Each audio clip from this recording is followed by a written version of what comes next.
is there on the Gulf Coast, specifically in Naples. Naples, Florida, where the water is really getting high. Let's take you live to Naples. Right here in Naples, Florida. Alley, that street there in Naples, as the water surges, and as you pointed out, high tide isn't even until later tonight.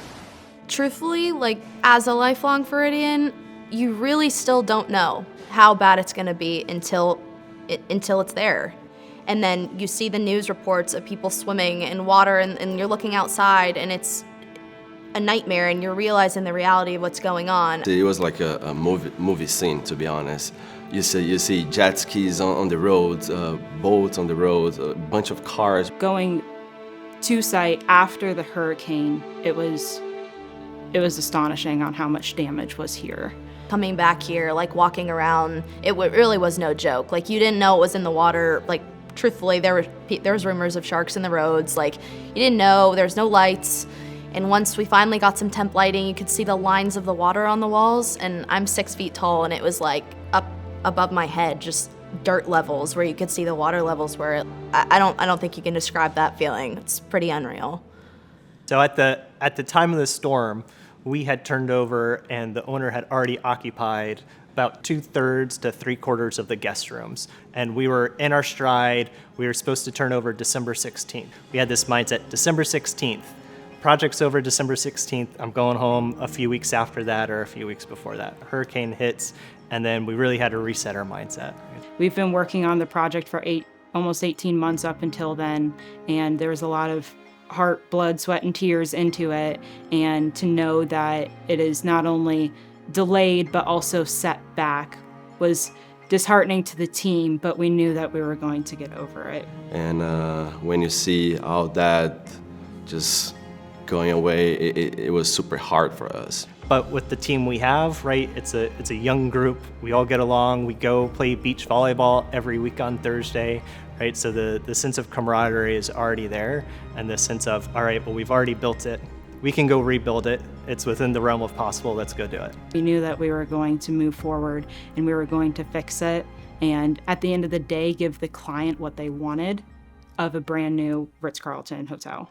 So the storm comes, it hits, we lose power, we lose AC, and we have to assess what are the things that we can do to prevent more damage from taking place. The whole basement level was pretty much completely wiped out. And that's where all of it's where their generator was, it's where their fire pump was, it's where their cooling equipment was, it's where all of their electrical gear was. So nothing in the building had any electricity, any cooling. Is our millwork going to become damaged? Are the walls going to start to mold? Is the wood floor going to buckle? So what steps do we need to take to make sure that more damage doesn't take place, and then we can continue working to complete the project?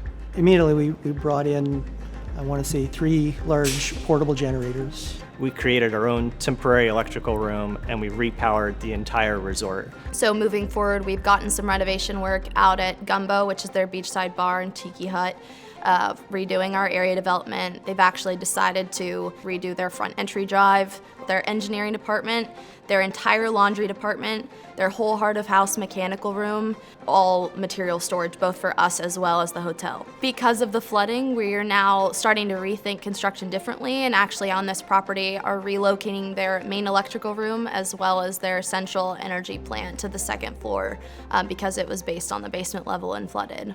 When the property shut down after the hurricane, it was hard on the community in various ways. The guests and the local tourists were not able to attend, as well as many employees lost their jobs. You create a relationship with the employees, you get to know them, and after the hurricane, of course, they had to lay off a lot of people. Now that we were able to fast track the reopening with the client, a lot of those employees that were previously laid off can now come back to this landmark of a property. And seeing all these people coming back, some of them are coming back, so I'm very happy for them, to be able to be part of the team again and play an important role like everybody does here. So the relationship between PCL and John Hardy Group was essential to have this hotel opening again, which is very beneficial for the community. The flexibility that John Hardy Group gave us is very important. Such a short deadline, but with the client working with us, that made everything easier for sure.